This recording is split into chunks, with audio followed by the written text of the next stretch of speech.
Atlantic Drive is a criminal block, you know what I'm saying? Atlantic Drive, Compton, Crip in Compton. Atlantic Ave, you turn right down Atlantic Drive, it's a little street, you know, it's Atlantic Drive, apartments full of Crips, my homies, you know, my homegirls, just banging to the fullest.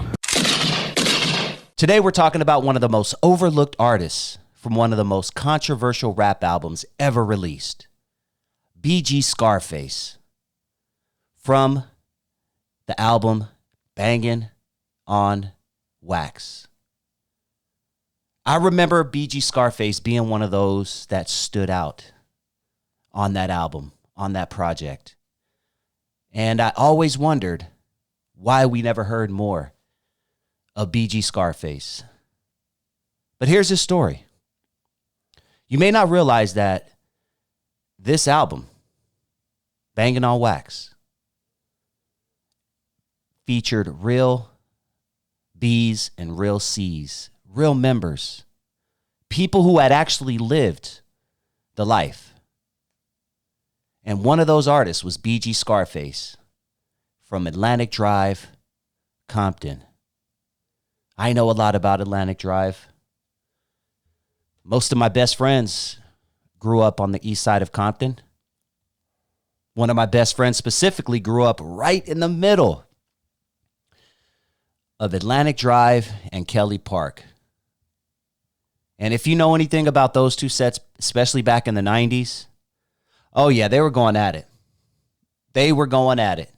So it was nothing to be a kid playing outside on the yard, on Castlegate, South Castlegate to be exact, and just hearing shots, pop, pop, pop, pop, pop, sometime aimed at you because they thought you were part of the rival set. Atlantic Drive, well known. But BG Scarface, not so much when it comes to West Coast rap, West Coast hip hop. His story isn't as well documented as artists like Tweety Bird Loke, R.I.P., or Big Y, R.I.P. as well. He was Red Rag on the B-side. But his contribution to BANGlN on Wax and to West Coast rap history deserves to be remembered. And that's why you are here. To understand BG Scarface, you first have to understand Compton. During the late 70s and throughout the 1980s, Compton changed dramatically. It was once seen as the bougie place that black people lived in. Oh, you live in Compton? Oh, okay, you living good. It was a place where people lived, raised their kids, went to school, and no problems whatsoever. But all that changed in the 70s and 80s. The city started dealing with high unemployment. The crack epidemic really messed up Compton. And with that, obviously, came the big pop and the drive-bys and growing rivalries between the red and the blue. All for this little white rock and their piece of territory that they called home. BG Scarface represented Atlantic Drive during this time, often called ADCC or A Drive Crip. Their neighborhood is located in southeast Compton near Atlantic Drive. Still looks the same today as it did back in 1994. And they're well established. They were also known for maintaining a long-time alliance with Southside Compton. And like many young men from that era, street life wasn't something that they watched on television. It was everyday reality. That experience would later become the foundation of BG Scarface's music. Unfortunately, very little has been publicly documented about BG Scarface, his childhood, what he was doing before he made it onto BANGlN on Wax. But I dug and I dug and I dug and I tried to find as much information as I could on this man, because I really want to give people their flowers while they're here. That's one thing I always want to do. And that's one thing I'll forever do. And that's one thing that people always give me props for doing, is giving people their flowers while they are here. So we got to show love to BG Scarface, because he stood out. He was one of the standout artists on that project. But he gets overshadowed by a lot of people. I mean, he gets overshadowed by Genuine Draft, also known as Domino. He was one that later would become Domino and would release hit single after hit single after hit single. Sweet Potato Pie, Ghetto Jam, the list goes on and on. Some called Domino the Nate Dogg before Nate Dogg. Long Beach representative, and he was on that BANGlN Wax album. You also had Sin Loke. Shout out to Sin Loke. Good dude. I still talk with him to this day. And many people know him as the guy who wore the Freddy Krueger mask on the album. So he stood out for that reason. Oh, the Freddy Krueger guy. He automatically got attention. There were others. Shout out to C Note, one of my first crushes. I always say that. Shout out to Miss C Note. She was the one from Long Beach. The girl on Steady Dippin'. She had her boxers hanging out. She was fly, yo. Whew.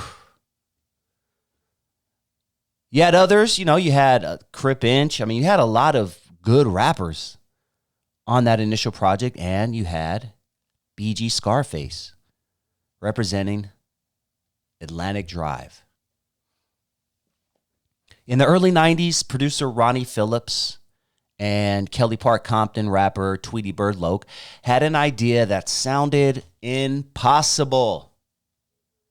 Instead of fighting in the streets, what if the blue team and the red team battled each other on records?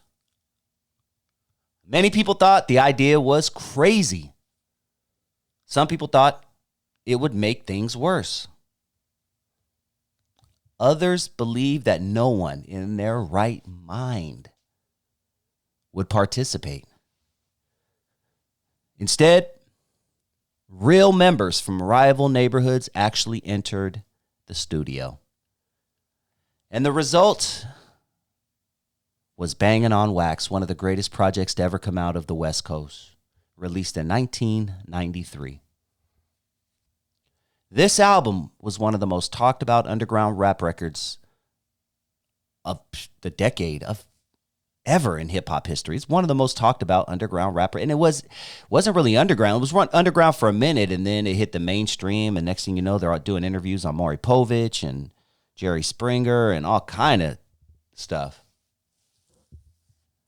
It hit the Billboard 200, an incredible achievement for such an unconventional project. Now, unlike many rap albums, especially gangster rap albums, these weren't actors. These weren't fictional characters. See, a lot of the gangster rappers that grew up in the 90s, even today, I'm gonna say most gangster rappers don't live what they talk about. It's a suit. It's a costume they put on. That's the best word that would probably describe it. They put on their costume, get on stage, throw up whatever sets they are, talk about, shooting and whatever they talk about, and then get off stage, and then they go home to their $12 million home in Calabasas. Pretty much it. But these guys were OG.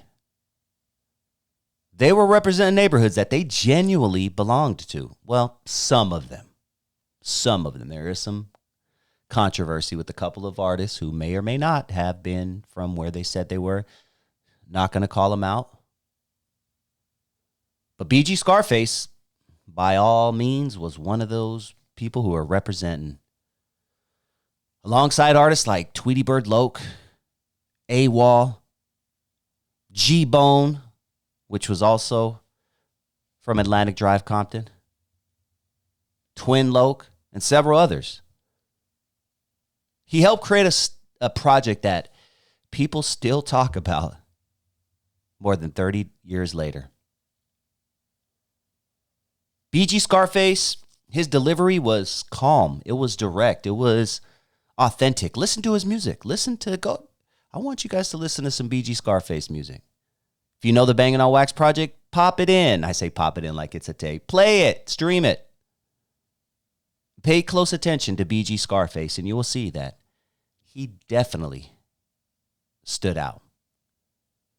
His verses painted pictures of neighborhood life and street politics.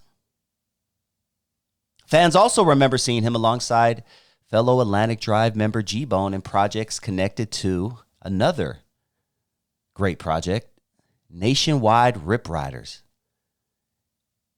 And one of the songs that probably is my favorite song from the B's and C's, Wish You Were Here.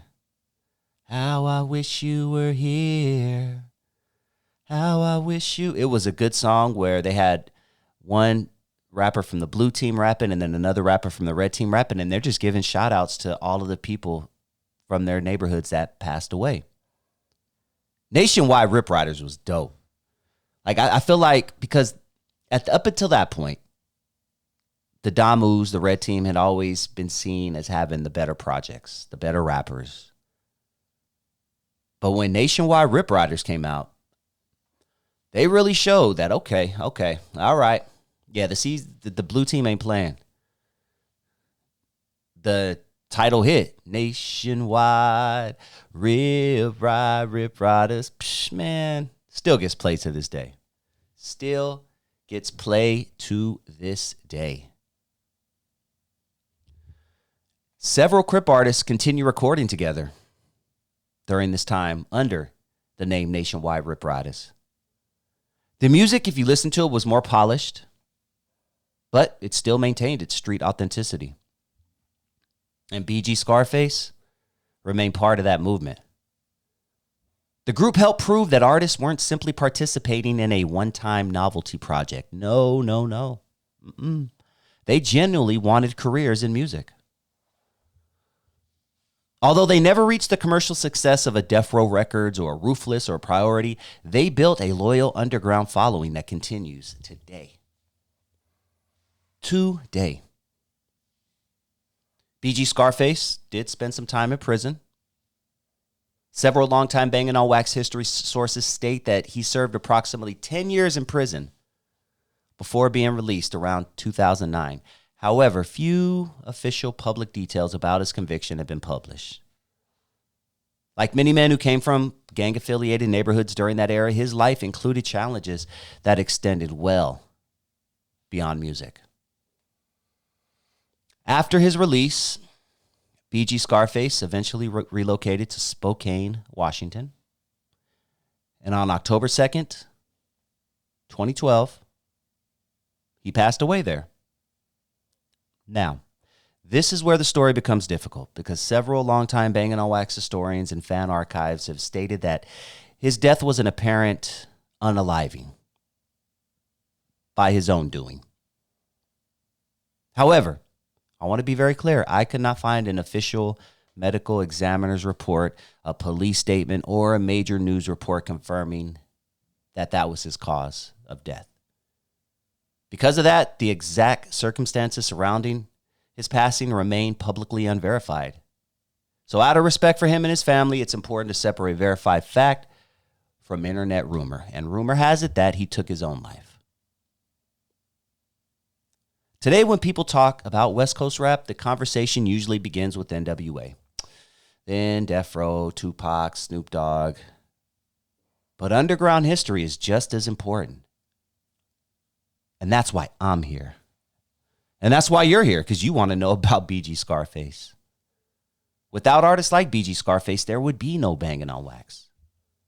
Without BANGlN on Wax, hip-hop would have one less chapter showing that music could, at least for a moment, bring together people from neighborhoods that normally would never have shared the same stage. BG Scarface may never became a multi-platinum selling superstar, but he became part of something bigger. A project that challenged expectations. A project that captured a unique moment in Los Angeles history. and a project that remains one of the most fascinating underground rap albums ever made. His story also reminds us of something else, that many talented artists from that era never received the recognition that they deserved. Some disappeared with music. Some lost their freedom. Some lost their lives far too young. Yet their contributions helped shape the sound and authenticity of West Coast gangster rap. So next time you listen to Bang on Wax, remember that you're not just hearing songs, you're hearing a snapshot of Los Angeles County history. Compton, Long Beach, Inglewood, Watts. Recorded by people who actually lived it. And BG Scarface will always be part of that legacy. Thank you for tuning in to DustyVisionTV. Please hit that like button if you have not already. And if this is your first time joining the channel and you like what you hear, please hit that subscribe button. And if you enjoyed this video, you just might appreciate this bonus clip I'm about to play for you right now.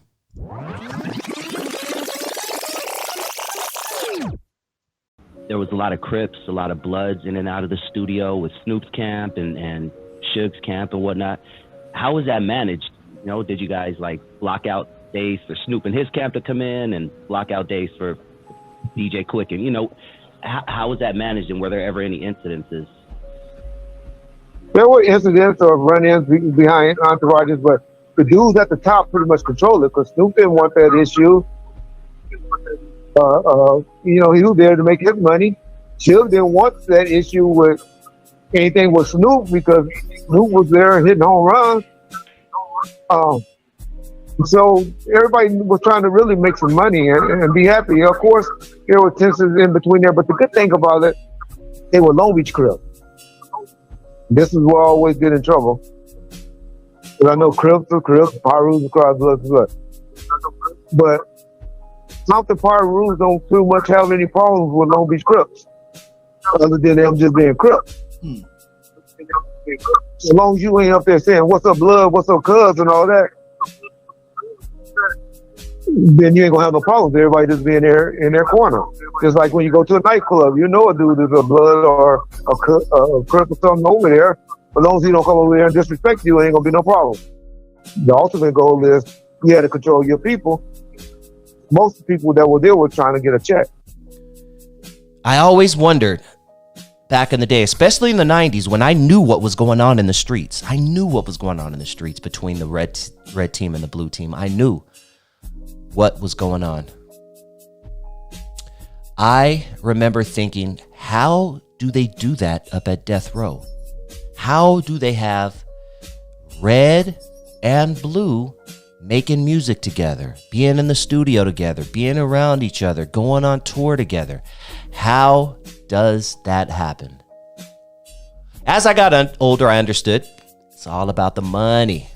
If it ain't about the money, don't be hitting me up, nigga ain't getting up. If it ain't about the money, it was all about the money, right? And they knew that, look, I can't fumble this bag. Snoop knew he couldn't fumble that bag.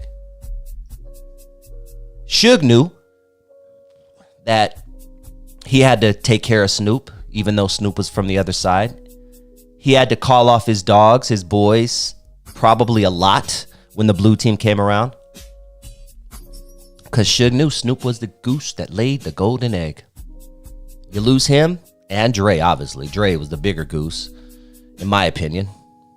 But Suge knew, man, I can't lose this guy, especially over no dumb street stuff. So I'm pretty sure Suge kept his people in check, respectfully. You know what I mean? And I'm sure Snoop kept his people in check, respectfully. And just like Reggie Wright explained, it makes sense. You know, Long Beach Crips and Compton Pirus, they never crossed paths other than maybe in prison and jail and maybe at a random function. But they weren't beefing like that. So it would have been much harder if it were red team from Compton and blue team from Compton. It probably, Death Row probably wouldn't have worked because it was just too thick in the streets back then. It was too real in the streets back then. But it's amazing how very little happened between the red team and the blue team up there at Death Row. Very, very interesting time, man. Very interesting time. But what do you guys think? Did you ever wonder this like I did? And I'm glad Reggie Wright had a chance to explain it to us. And if you're enjoying this interview, by the way, with Reggie Wright Jr., I want you to go to the link in the description right now. Click on that link. Subscribe to NWA Stories with Lonzo, and you could check out the full Reggie Wright Jr. interview right there. You can also check out any other interviews we have. We have a lot of dope content. We've interviewed the who's who of West Coast hip hop. Everybody from Crazy Bone to Curtis Blow to Toddy T to DJ Yella to list can go on and on. Razkaz, Lil Flip. I mean, on and on. So if you want to check out some good hip hop interviews, go to the link in the description, click on it, and subscribe to NWA Stories with Lonzo to check out all of that and the full Reggie Wright Jr. interview. And please make sure you hit that like button on my channel right here. If you can, hit that like button real quick for you, boy. I really need you to do that. Hit that motherfucking like button if you don't mind. I would truly appreciate it. It helps me out. It lets the algorithm know that I exist. How did you become DJ for Mixmaster Spade? To be honest with you, I thought about it yesterday. I don't even remember. I don't remember how we met. I remember when I was like 17, because we grew up in the same, we lived in the same neighborhood. He stayed up on Northwood. I stayed on White Marsh. And I remember I had turned one of my buddies on to DJing, and he was like my protege, but I was good. I hadn't lost no battle, so I was like, I'm going to go battle Mixmaster Spade. We walked to his house. I knocked on the door. I'm a kid, little skinny kid. I knocked on the door and was like, "Hey, Spade here?" They was like, "No." I'm glad he wasn't, because I probably wouldn't have been his DJ after that. Who knows? I probably would have. I don't know. But he probably wouldn't have challenged me. But, yeah. Okay. What was your question again? Yeah, no, just wondering how you linked up with them. Oh, I honestly do not remember how. I don't remember. I don't. I tried to remember it yesterday, but I don't remember. I remember being in Carson at a party. I remember that, and I probably met him there. But I did meet him there, but I'm not sure if that's how we became me being him as DJ. I'm not sure how that happened. I don't remember that part, but I do remember the stories that going to the studios and stuff like that, going a lot of places with him. Yeah. Let's talk about Spade, man. Legend. He's one of the first people that made me fall in love with hip hop. Just his sing-songy, verse, his visual, the way he was rapping, but you could picture it, the Just Say No and all that.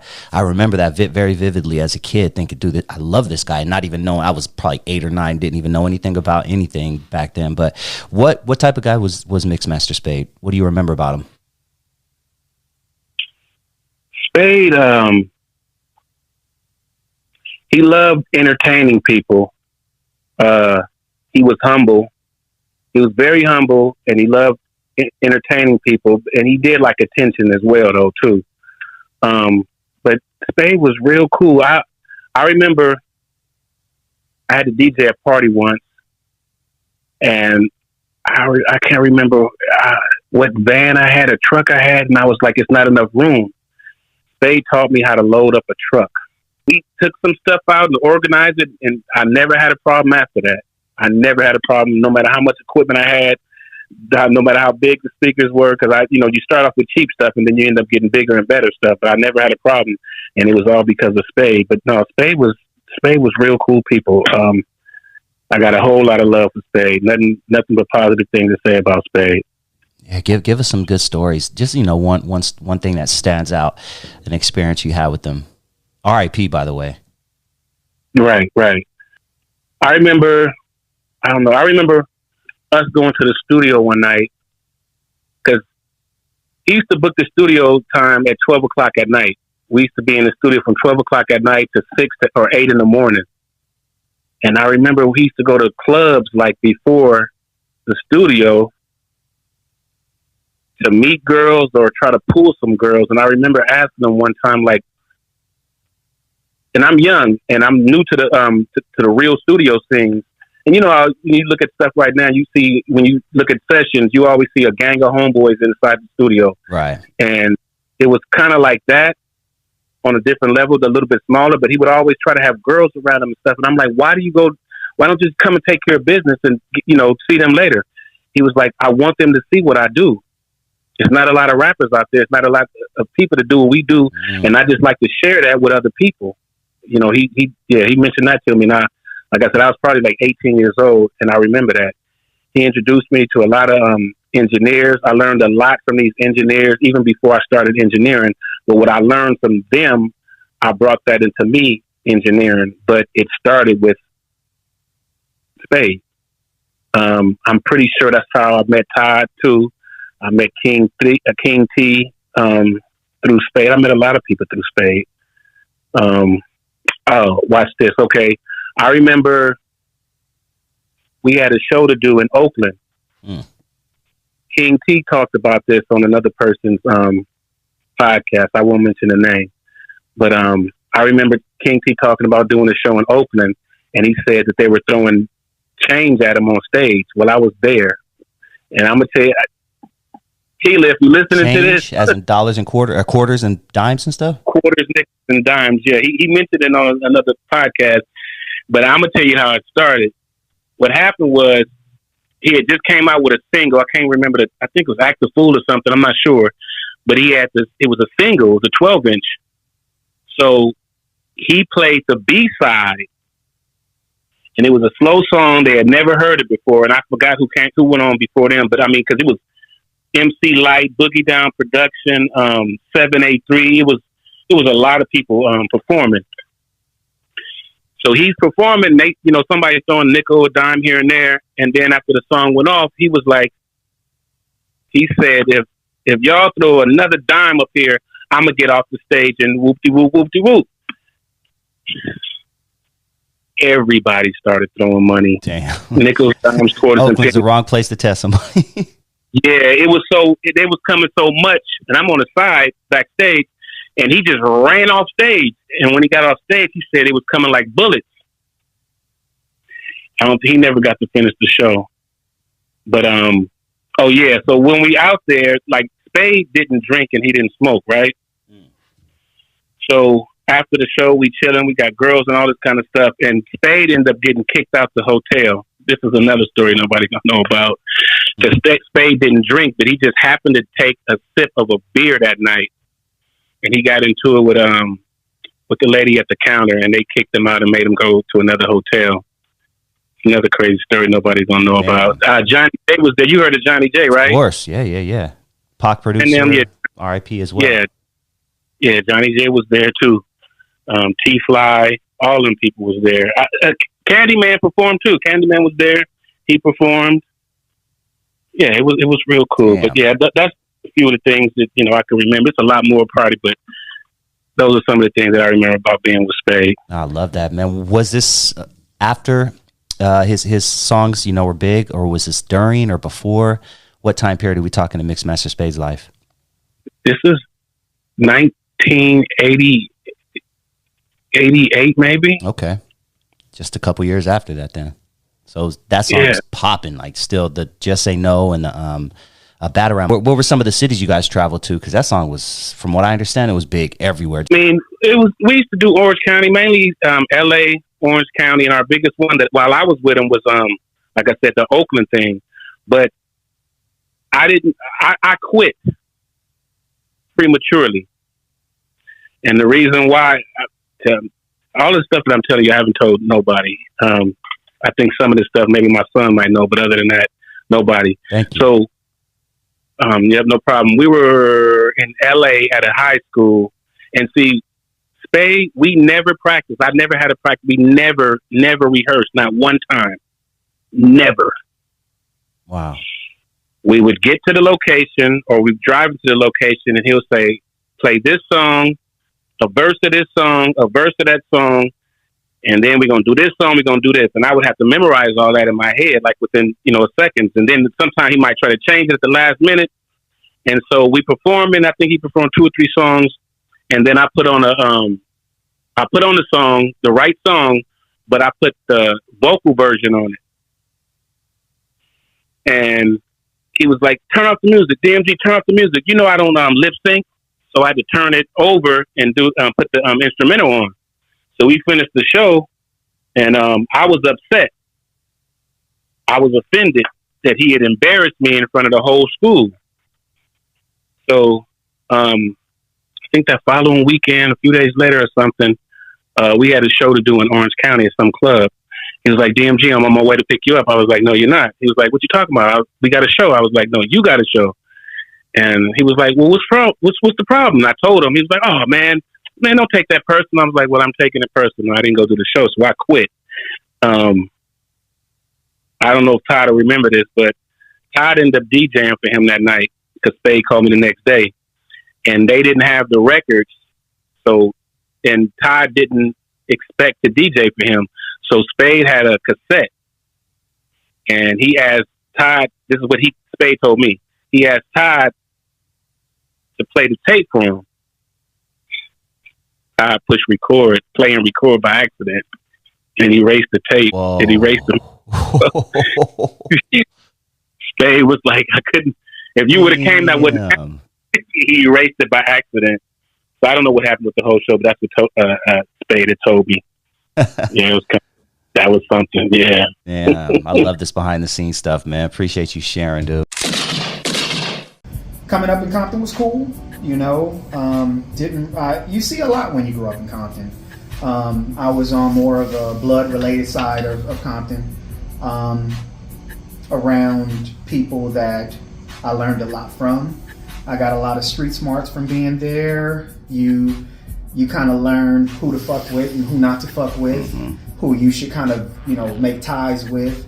Yeah, I definitely got a brutal upbringing in Compton. And then, like I said, when you get up to the junior high school level, I was out there up into the 7th grade. So technically in Compton from 3rd to 7th grade. Last few years of elementary school, and then the first few years of junior high. Junior high, it's already another level. You're 13, 14 years old. Kids are, being a little bit more mannish. Gangs are more prevalent. People are hitting you up everywhere you go. What sets you from, what you claiming. And back then, most people claim something. Most people claim something. It was rough in LA at that time, period. Oh, yeah. It was rough, specifically in Compton. Compton it has gotten a lot better, even though it's still bad, but it's gotten a lot better than it was. Oh, yeah, for sure. In the 90s. It was leaps and bounds. Yeah, it was a rough time. So you left from Compton and you moved to Downey High School, which is where I met you because I was living in Bell Gardens and we ended up moving to Downey. And when I moved to Downey, I thought I was in Beverly Hills. I saw white people. I was just like... Yeah. Well, we actually moved to Bellflower. Bellflower, that's right. I had to get a school permit to go to Downey High because I didn't want to go to Bellflower High. But yeah, even in Bellflower, I remember, and it was crazy because the way that I remember the story, I was in Chicago for summertime, and I remember I was with my grandma. I saw my dad. I was literally out there for the whole summer, about 2 months. And that was back when I remember I was literally, every day I had on khakis. Every day I had on a Pendleton. I had on Nike Cortez. I had Adidas. I had a rag in my motherfucking pocket. I was walking and chilling with people that were gang affiliated. And, I got to a point to where I put myself in some situations where it could have got really dicey. But, luckily I never got hurt, shot, killed, stabbed, anything like that. But back to the story. That summer when we were in Chicago, I remember coming back, getting off the plane, and my aunt and uncle picked me up. And when we drive back, we're going to Compton, we go, 135th, we go to a completely different place. So I remember walking in and, it's quiet off the bat, it's dark, boxes everywhere. I'm like, what the fuck? So we moved, basically. I think that was my aunt's way of getting me out of trouble. She didn't want to see me get hurt or, get too deep into something that would probably be my demise. jail, prison, something like that. I do recall the first morning I woke up. I went outside, got some of that fresh air, and all I saw was white people. And I was like, wait, where the fuck am I? Like, what is this place? Everybody was, like I said, I'm sure I stood out like a sore thumb, and there was a lot of situations in Downey and Bellflower where, it was definitely racism and, a lot of shit because I was black, because we were black. But yeah, man, one of the beautiful things about Bellflower, talking about the white cats that I saw, I ended up meeting one of my best friends to this day. You know who that is. Shout I'm out. Put, people's name on, but yeah, man, still to this day, I'm cool with him. White dude, love that dude. So yeah, it also gave me an understanding of life outside of being in an all-black area. In Compton, you had some Latinos out there, some Mexicans out there, but for the most part, Compton was black when I remember it. Back then, for sure. Yeah. But yeah, coming to Bellflower, you saw more Mexicans, more Latinos, more blacks, Asians, you had whites. So, you begin to form friendships, and you begin to learn people's personalities and how they grew up, their culture and shit like that. And, you kind of add that to who you are, and you kind of grow as an individual. So it was a good thing too. But the time at Downey High was amazing. I met people like you. Actually met you in the 8th grade, coming home from, what was it, football practice? Football practice, man. Yeah, summer right before our 9th grade. Trying to get onto the Downey freshman squad, riding our bikes together down. I forget what Clark street. Avenue. Yeah, Clark Avenue, man. We formed a friendship way back in the day. Yeah, 1992. And that was before we even knew about the music aspects of each other. Where was music in your life at that point? Around 91, 92? 14 years old. Yeah. Writing a lot of poetry, to be honest with you. Not thinking about tracks. That wasn't even a part of my vocabulary. Literally just writing poetry for, whoever, whatever, trying to get published on certain magazines. Maybe it's a girl you messing with, you write her a poem. It was literally all about writing poetry. And I don't think the poetry really became raps until maybe 15 years old. I didn't start writing myself poetry until I was maybe 11 or 12. Yeah. And then, it became songs. Rap was some, I can remember walking down, Avalon Boulevard, maybe going to the Avalon swap meet, and I would carry a big boom box, banging King T, banging DJ Quick, banging Eazy-E, banging NWA, banging E40 as loud as I can fucking play it, and you start to study people's styles and how their cadences and how their lyrics come out. And I guess slowly but surely, I was kind of coming into my own. I know when I first started writing and rapping, I was a pretty fast rapper. I was always speeding, maybe going too fast. But over the years, I kind of slowed down a little bit. But I found out that cadence is very important, because that's not something that a lot of people apply to lyrics. I think only the best are good at mastering and switching up, changing your cadence when you flow. But that's all about, hip hop style, rap, perspective. Everybody has their own opinions about who's a good rapper, what makes a good rapper, who the best rappers are, shit like that.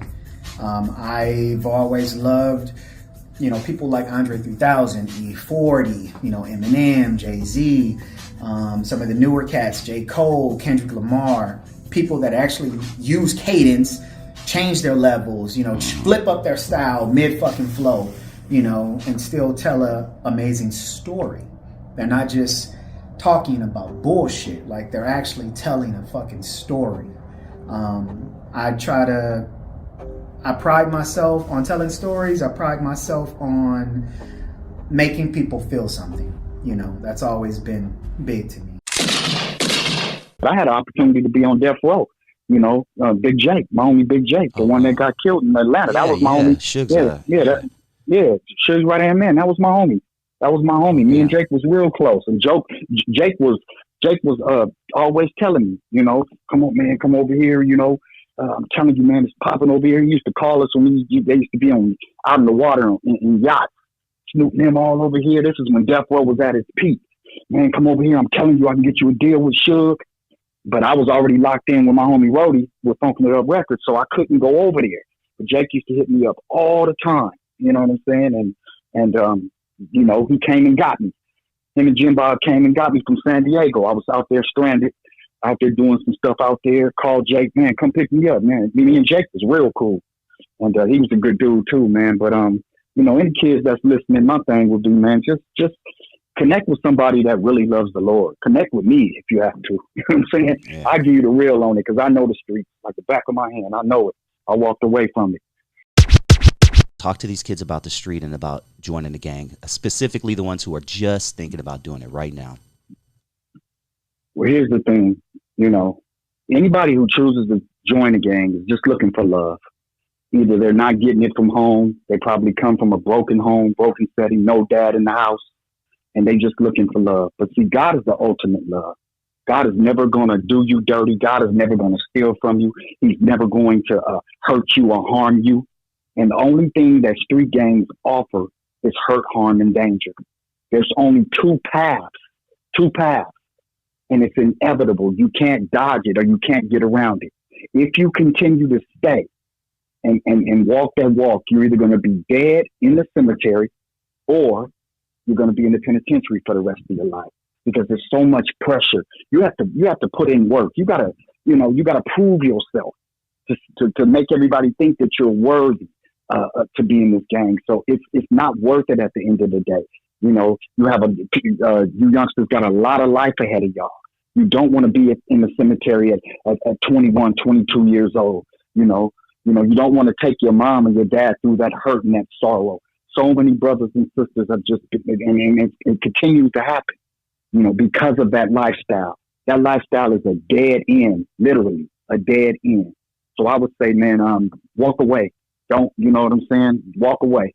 I was fortunate to where I didn't have to get jumped out of it because I was raised up in it. You know, I grew up where I grew up at. So we didn't have to get, you know, courted in and all that. They probably do that now, but we didn't have to do none of that. You know, but it's just not worth it, man. You have to make wiser choices and wiser decisions because this is your life you're talking about and you only get one life to live. And if you don't do it right the first time, you will regret it. All right, I have my man, Uncle Joe. What's up, Uncle Joe? How you doing, man? Just want to throw a little shout out to all them youngsters out there struggling with their addiction. It's real, let me tell you. It'll take you to a place and alter your mind so bad you won't even know how to act. I know I did it for 18 years. I learned how to make it, distribute it. It didn't help me one bit. It took away my world. What was your drug of choice? It was meth, crystal meth. I did it for 18 years. I ended up losing my wife and kids. Got my kids back. I got my life back. I'm starting to get my life back. I've been clean now 23 years off meth.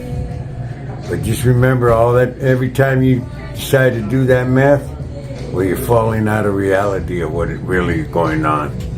Every day that you do smoke it, you do it in a pipe, or if you're loyal to the foil, it ain't gonna take you nowhere. You just better be ready for what's ahead of you because I know I've had 5 heart attacks, 10 stents, triple bypass, fighting prostate cancer. I'm here by God's will. Otherwise, just a word of encouragement. Don't let nobody fool you. Somebody that offers you meth is not a friend. When you're doing meth, you're on the devil's dick. That's what they say.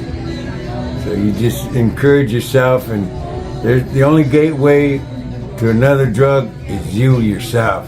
You want to get there, you'll get there. They always say marijuana is the gateway. That's bullshit. It's all up here, man. Enjoy your life. Life's too short.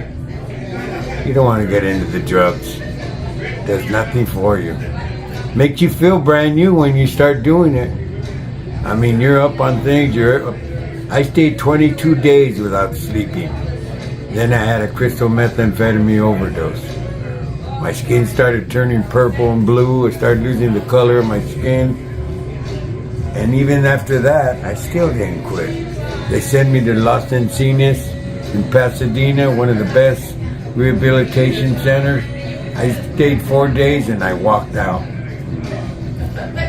And I still went on my journey, and then finally I started I went back home. My wife left me, I went back home and then living with my mom, and then started seeing my mom was getting sick. And I said, fuck, I can't even take care of my mother. And that was my choice. Started getting clean, and from there on, I've been clean ever since, man. Where did you grow up, bro? Where did I grow up at? Yeah. I grew up in the little town of Cheyenne, Wyoming. Oh, okay. What was your upbringing like?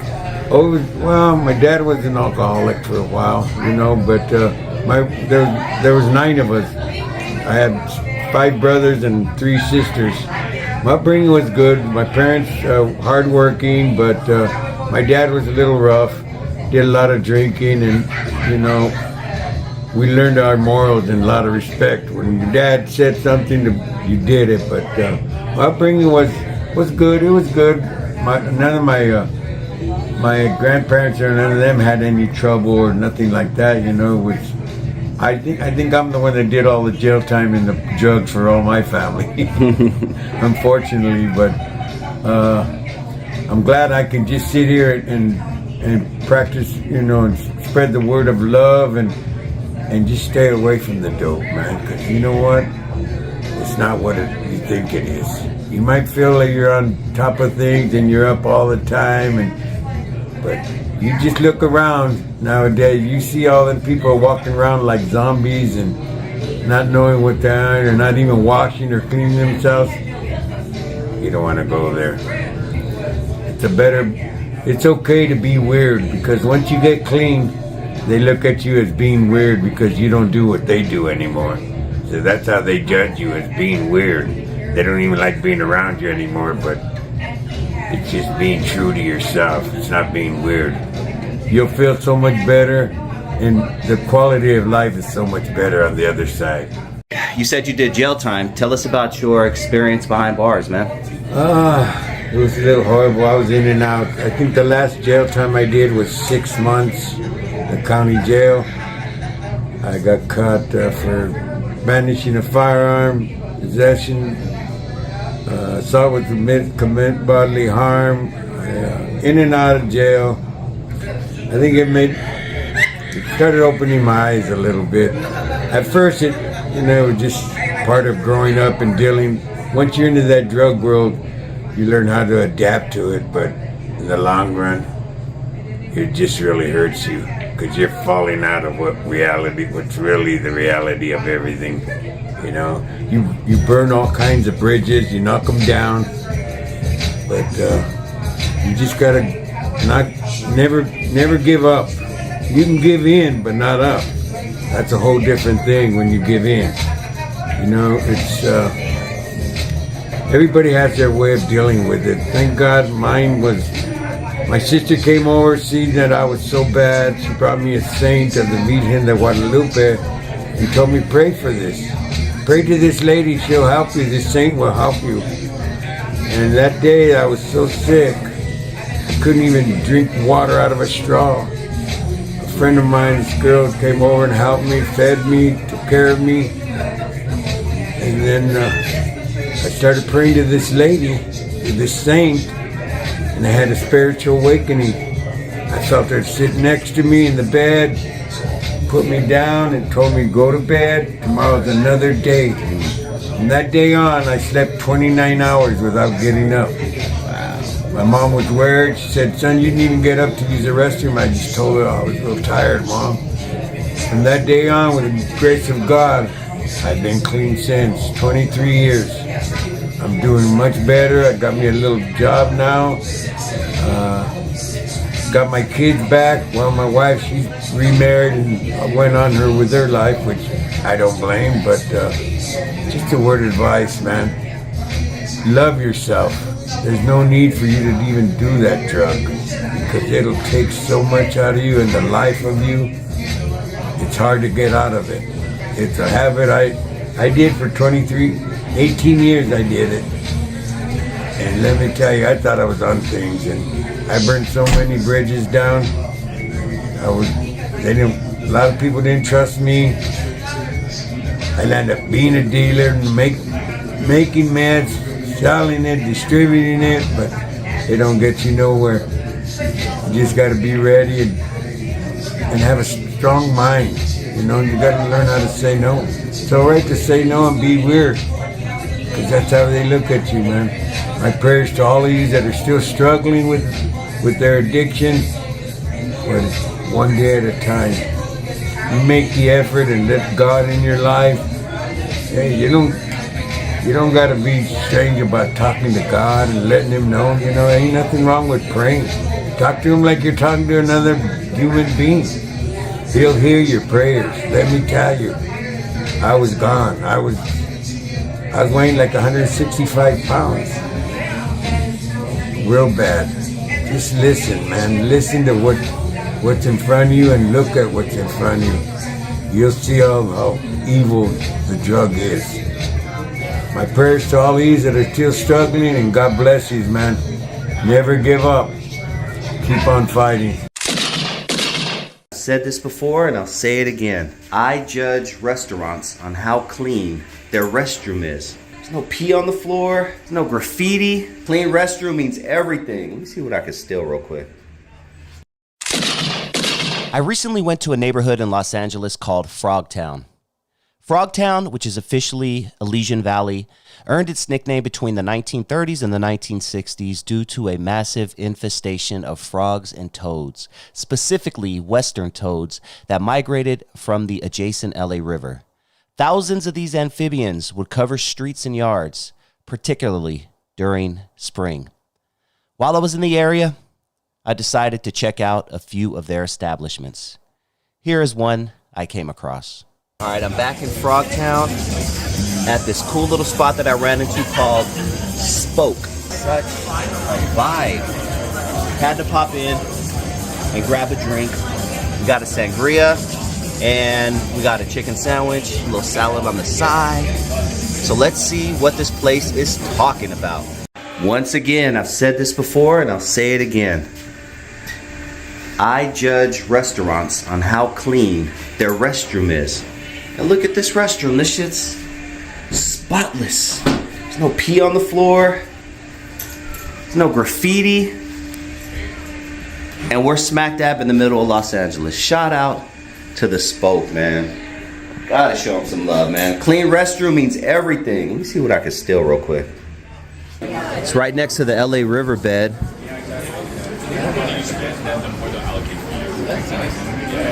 Come chill. Look at this place, man. Nice and colorful. The food on the menu looked crazy good. So we're gonna see if it holds up to what the pictures were. But I mean, look at this place, man. Hey, doggy. What's up, bro? What's up, bro? They got a bike shop in the back in case you want to go out here. Look, the riverbed, LA River is right here. I bet this looks really dope, like late at night when the sun starts setting. And whatever they're doing, keep it up, because I don't know how they're keeping all the homeless people around here off of here, but they're doing a great job. But look at this, man. That's Spoke right there. Drinks, they have food. You come and walk with your family. It's nice and chill. This is true LA right here. Look at that. Come out and enjoy the river. And they have a bunch of other restaurants and bars and things down the street. Not down the street, down this road here that we could walk to. So we're probably just gonna bar hop and see what's cracking. But look at this place, man. This is dope. Shout out to the Spoke. I don't know where you live, where you're from, what city you live in, but you definitely gotta venture out. LA has some cool little hidden spots. And just Google stuff. Just Google things like nice neighborhood to hang out on a Sunday afternoon with my chick, and see what pops up. And I'm telling you, this is a vibe right here. Get yourself a sangria, get yourself a little brewski. Look, You know what I mean? Everybody around here is definitely a vibe. It's a vibe, man. Got people walking with their drinks, chilling with their chicks, walking their dogs. That's goals right there, man. Right there. Just goals right there. Goals. I want to be white. No, I'm just kidding. I meant goals. Getting older and walking my dog down the riverbed. Leaving my wife at home. Go hollering at some little 30-year-old hyenas. Because at that age, I'm going to want me like a little 28-year-old something. A little, you know, 31-year-old something possibly. You know what I mean? But nah, man. Real talk. Come check out the Spoke. If you want to have a nice, decent outing with your chick, it's right here in LA. I mean, it's surprisingly, it's right in the middle of the hood. I mean, this place is, I mean, if, yeah, you might want to, you know, come during the day and shit. Maybe not hang around here too super late at night and try to figure out the area, because there's a lot of dead ends around here. It's Los Angeles, pretty much, right? Los Angeles is beautiful, but there are areas that you just have to, unfortunately, be cautious around. But I would definitely come check this out on a Sunday afternoon. On a Sunday afternoon, we were chilling in the park. And my food should almost be ready. I'm gonna go sip my drink and wait for my food. Perfect timing. I think our food is ready. Let's check this out. Hello. Chicken bacon with the salad. Oh wow, look at that, huh? Where's your restroom? I don't know. Where's your restroom? It's inside the cafe. Go through the glass door here. Okay, thank you. There's 2 bathrooms in there. Beautiful. All right, let's go grub, baby. Let's go grub, baby. All right, baby, what did we get again? We got the chicken sandwich, right? Mm-hmm. Let's check this out.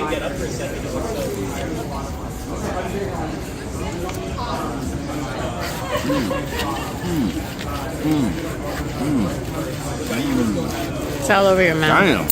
Damn. Shout out to the Spoke in Frogtown. Definitely come check them out. Should have brought a bag. Ow. Sorry, can you go to the left? Thank you.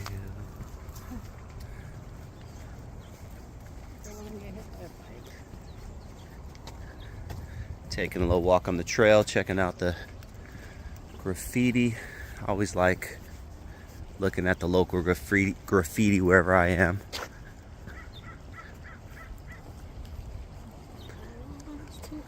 Just had a great lunch. I'm stuffed. I am not, because I had sangria and I had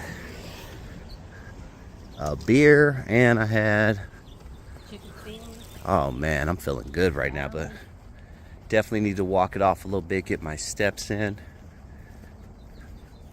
check out some of the local graffiti. When I was a kid, this was my game right here.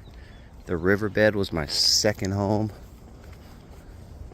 And this was my canvas. Not this general area, but this was my canvas, the LA riverbed. Such good times. Until it turned into banging, tag banging. And I was like, all right, I'm out. Because it was fun. You just go write up your name. Let people know you exist. And then they started adding 13 to it and things like that. And I'm like, all right, I'm out. I'm out. I was here for the fun of it. But yo, I am out.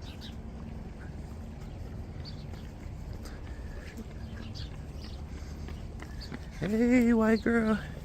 Oh, damn. Something got me. Something got me.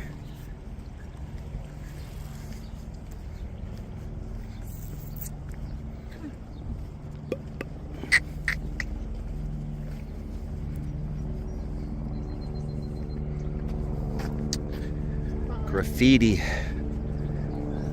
The original, I would say the original element of hip hop.